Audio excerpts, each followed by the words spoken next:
जिंदगी व्यर्थी। जो नहीं बुझै छी अहाँ बुझू जिंदगी व्यर्थी। जो नहीं बुझै छी अहाँ बुझू जिंदगी व्यर्थी।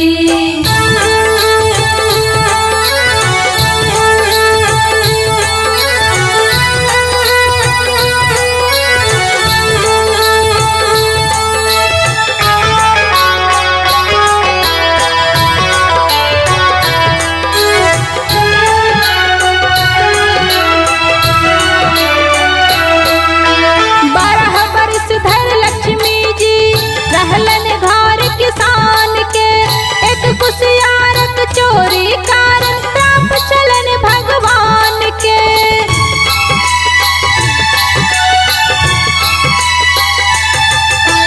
12 वर्ष धर लक्ष्मी जी रहलन घर किसान के।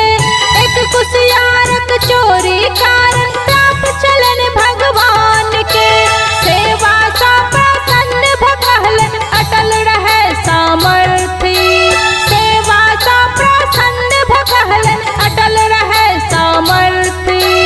जो नहीं बुझै छी अहाँ बुझू जिंदगी व्यर्थी। जो नहीं बुझै छी अहाँ बुझू जिंदगी व्यर्थी। जो नहीं बुझै छी अहाँ बुझू जिंदगी व्यर्थी।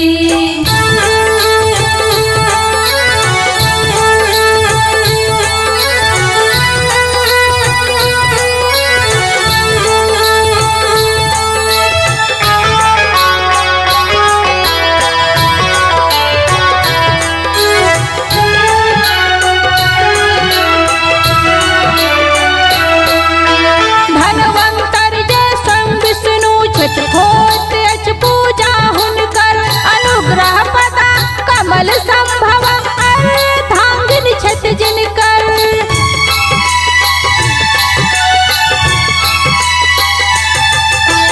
धनवंतर जय स्वयं विष्णु छथि होत अछि पूजा हुनकर अनुग्रह पदा कमल संभव अर्धांगिन छथि जिनकर।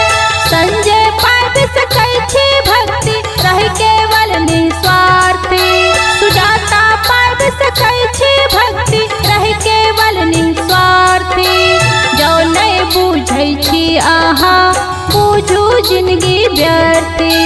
जो नहीं बुझै छी अहाँ बुझू जिंदगी व्यर्थी। जो नहीं बुझै छी अहाँ बुझू जिंदगी व्यर्थी।